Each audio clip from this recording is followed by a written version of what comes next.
We are evolving the game of casting because now we have handicaps whenever you cast. And are you guys ready? Because we're about to roll the first one as we hop into this game between Louis MT and Ayame. And here Handicap we selected. go. Wait, no. I just realized I didn't set the duration. It's going to be every 5 seconds. So every 5 minutes, we are going to roll a handicap, and we have to cast Handicap with selected. that handicap. Bias towards player 2. Okay, so obviously, although everyone knows Louis MT is the greatest person in the world, I thought it was a good idea to actually show off an upcoming player. So Ayame Satu, he's an upcomer. He's not really on the level of Louis MT, though, which is understandable. I mean, really, who is on this kid's level? I mean, he's literally the biggest content creator that is a pro player in Age of Empires 4. Bigger than Beastie, bigger than Marine Lord, bigger than Dimmu. All combined, smushed together. It's undeniable. The fact that this man has not won every single Wallow, even the ones before he was born, shocks and appalls me. But you know what? 2026 could change things. And he has been training hard for this. He's even finding ways, creative ways of using civs that nobody else would have thought to do, such as the Shushi Legacy. Shushi Legacy that everyone knows how to play in the past, now trying to figure out the future. And boy wonder here will bring that future. Ayame Sato on the other side has got Sengoku Daimyo. It's a decent civ. It's a very powerful civ. The fact that Louis MT is going to crush Ayame's soul with a trash civ like Shushi says oodles and boodles about how incredible of a player Louis MT, who remember is in the yellow here, in fact is. He is an unstoppable force of nature, in fact. And Ayame Sato is merely a passenger. He is a side character in this man's anime arc. So, opening-wise, looks like we are going to have him playing out 3 onto the gold, which is the efficient, optimal way to play a Shushi opening. If you want to learn how to play Shushi, obviously you just watch Louis MT. There's no point watching anyone else. Even if you don't speak Chinese, you should be watching his videos and then just kind of interpreting what he's doing. Because even if you understood 10% of what this genius kid is doing, you will be a better player. That's why Ayame Sato just keeps practicing with him, scrimming so much. Great job by Ayame getting this placement with the Matsuri between the stone and the gold, and he's going to need this to actually keep up with a player like Louis MT. Louis MT, who has broken the spawn. I'd expect nothing else from the Chinese god, though. Are you kidding me? Double gold, stone, berries, and the wood. It doesn't take a biased caster to see that this is the best meditation garden you could find. You thought it was biased, not kiss ass off? Is there a difference? Not in the eyes of the fans. So Ayame Sato, what's he going to be doing this game? Presumably we're going to be seeing your standard play into the Coco. He has got the first of the Yatais coming out. This is going to slow him down his tech up though, which is very advantageous for Louis if this is, for example, a Pro Scouts game. He could, however, instead just go onto the Deer, which would also favor him because it's going to give him that burst into his next unit types. You know, either way, Ayame is going to have to be very careful about not being too greedy here. Otherwise, he will just fall far behind. Is Ayame going 2TC? Not necessarily. It's just the placement is good, right? You're not going to place it anywhere else. I mean, you can't get a godly spawn like Louis MT, obviously, but you could have placed it back here, I guess. It wouldn't have been the worst idea in the world. All right. So, Shushi. I mean, they have a lot of good options here, right? They could just play Mass Chiganu and run you through. They could just go for Fast Castle into Lancer spam. Chiganu has a little bit of risk because there is going to be the Horseman spam that can come out to counteract you. So you want to be a little bit careful of that. But looking at the food, has he got a lot to work with? He's got one back spawn. Okay, he's got berries over here. He actually has some decent food to work with. And he has snuck out your ties on the wide flank. So this is like one of the weaknesses of playing Shushi in this matchup is you don't have any Dark Age aggression to stop this. I thought it was just the one. He went full gung-ho. So he went all 3. And it does mean that there's options on the menu for Louis MT. And how many sheep are we talking? 15 to 15 sheep exactly. Which means, obviously, Shushi are going to be favored with the 20% extra food they're going to be able to get out of those goodies. And Pro Scouts is on the way. Because as we know, Shushi love to win games. And what better, easier way than just doing the standard Pro Scouts? This is what I'm talking about, guys. You all thought that Louis MT needed to evolve the meta by discovering something new. You are naive fools. All he needed to do was reventure into the past and rediscover the optimal meta, which, of course, always and has been Pro Scouting. I want to reduce the handicap to 3 minutes. What do you mean? It's only 5 minutes of brown nosing, guys. I mean, 5 minutes of justifiable appreciation of the Shushi.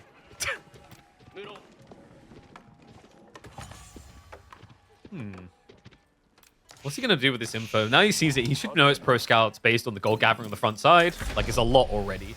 And he would have seen the stables drop. Yeah, when he ran in. So he's aware of what's coming in.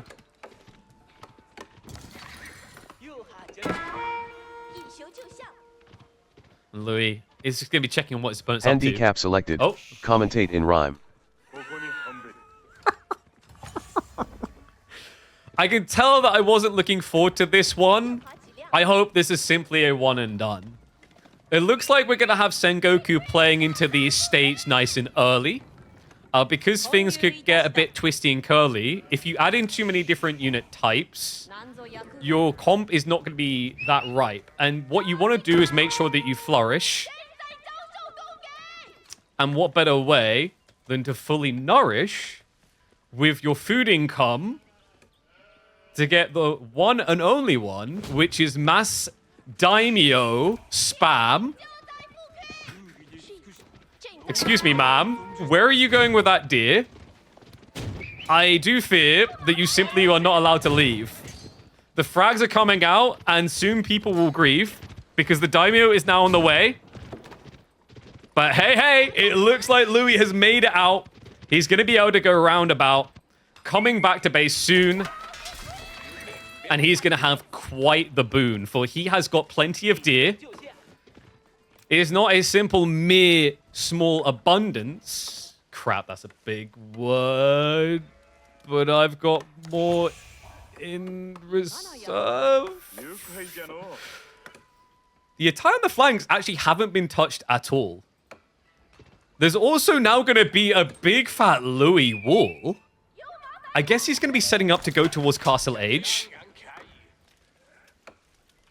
But that would not require the wisdom of a mage. The interesting switch on the other side is that Ayame, after playing so wide, is also going to mirror the play into Castle.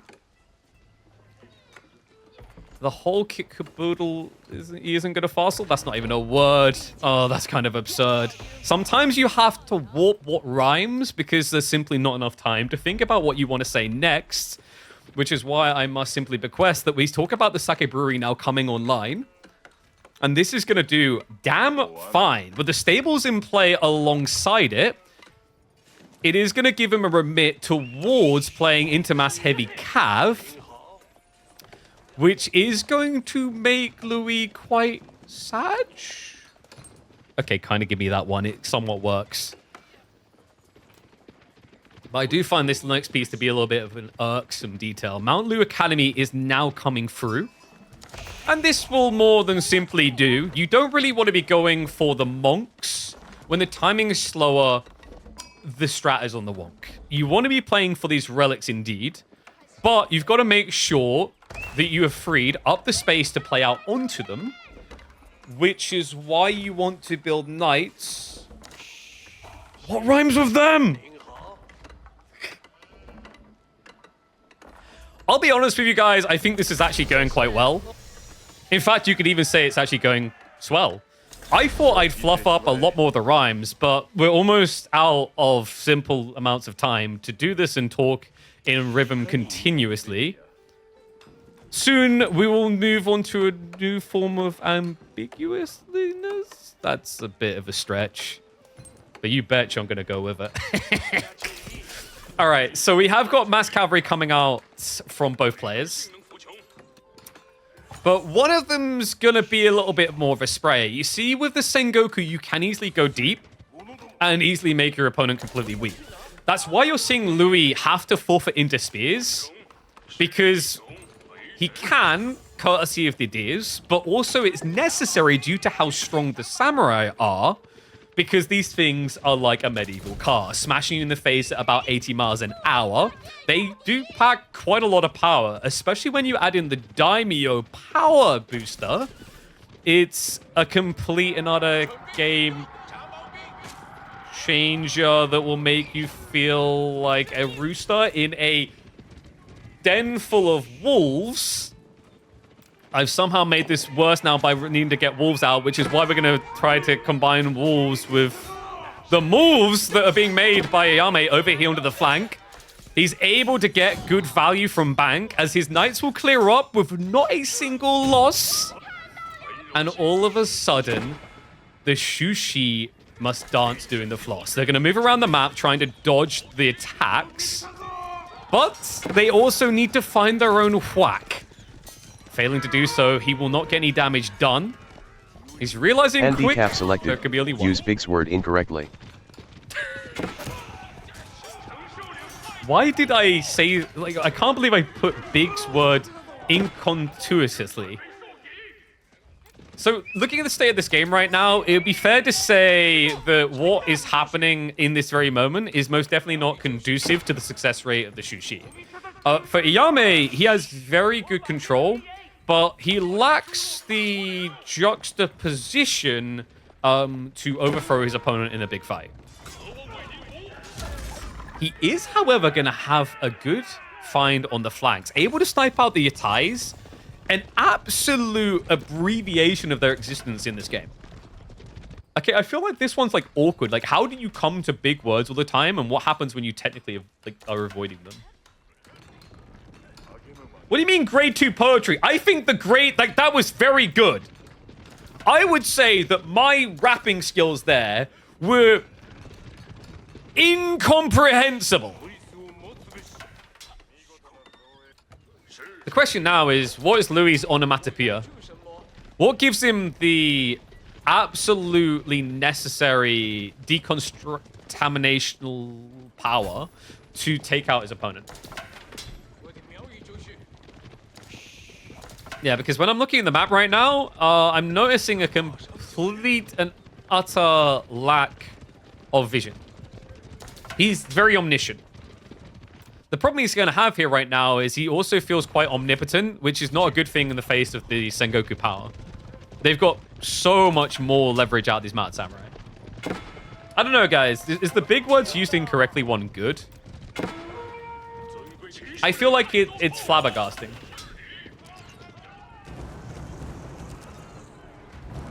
It's like being at the top of the special pile. What do you want from me? I'm observing, I'm casting, I'm rapping. I'm multilingualisming. Ninjas coming in for the defense. There's going to be a deconstruction of the Spearman front line. Mad Samurai looking like they are going to be discombobulated if they don't watch their positioning. It looks like the Lancers actually may be overly advantageously favored. Wait, no, now I'm just calling the game incorrectly. God damn it, this is like a weird overlap of challenges. Okay, so now we have got an absolute mass switch into the mechanized faction for the Chushi. It's going to be the Spearmen coming through in mass. It's going to be enough to scare Ayame Sato off. If I had to describe Ayame Sato's position in this game in one word, Creature Engine. Creature Engine is the word I would choose. There's a German in chat right now whose ears just pricked up because that's actually a real word. I'm pretty sure we didn't use it correctly, though.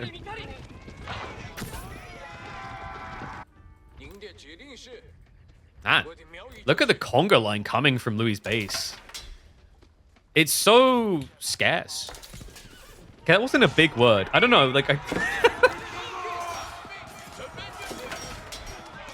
They just keep lobbing in, though. I don't know. To me, it kind of feels like this is proving to be a obnoxious position for Louis. Because he is successfully pushing this back. The night count is getting very low. And Ayame Sato, he kind of lacks the food gumption. Wait, that's a good use of the word. Louis MT lacks the food gumption to come out behind in this, right? Wait, what? Wait, what? I would have thought that he would have expedited the situation around the States and played it wide and slow. Instead, he has sluggishly rushed towards level 3. I'm going to have to rethink the word challenge, the big words incorrectly. I kind of don't like it. It's weird. What do you guys think? Like, is the big words incorrectly good or bad? I think it's kind of crappy.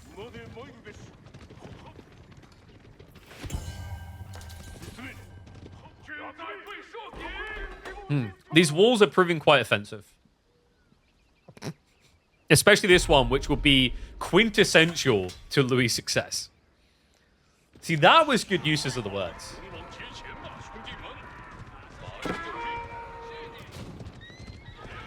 Ninjas slowly giving pace here. I'm going to be able to frags out onto the spearman. Handicap selected. Oh, Cast in 8x mode. Okay, guys, here we go. Spearman moving quick, but Naruto run speed going to be quicker. They evaporate out of the screen. And Mad Samurai going to go on the flanks now, trying to burn through the walls, but the Spearman are going to come through. Spearman bulking up alongside the Lancers. Switch coming through by Ayame into the Yumi. He's looking to actually bulk up to carry out the Spearman, but the concern here is there's too many Lancers coming through. Frags out, but spread is wide. Spearman able to erase through, pushing this back. Only a few of the Mad Samurai left alive, and the Spearman count still looking good. Xian and Tao now coming through, which can allow UM2 to switch into the farms in advance. He's already doing that. Double granary coming back, making it a triple. In fact, this is looking pretty bad. Ayame lacks the food density to keep up with this long term. He's going to need a solution. He's going to need it fast because it's starting to look like Louis MT is simply going to have the raw economical food power to muster through here. Meanwhile, Ayame has to take wider risks on the food, which means he has to keep up pressure, pushing into the base. Yumi are going to be able to chase through here. It's looking pretty good in the corner. Louis MT is camped in. He's saying, you need to come to me, and you need to do it soon. There's already 4 relics banked for Louis, and he's up to 57 Spearmen! Make it 60! The Blob Masters are real. The Yumi in retreat. The Mad Samurai trying to cover it, but they don't be able to. The Yumi now actually running out of space to retreat towards Lancers in it as well. It's looking pretty good. Louis MT with the double up. The numbers able to push through, and it looks like there's not going to be a hold here. Ayame, he can't. It's a flood. He's barely got anything left in reserve, but it's going to be enough to hold. The Yumi actually do somehow miraculously come through. The numbers blow up quickly, but the second wave is going to be there. This time it's going to be Horseman. Can he keep up the Mad Samurai? That's going to be the big challenge here. Switching into a few of the gunpowder infantry, not going to be worth it. In the end, it's going to be a switch over now towards getting his hands on the attack speed aura from his Bannerman as well. But the problem he's running into here is a one of quantity. The Zerg will win. Louis MT will crush him. It's a numbers game. It's an RTS. What more did you expect?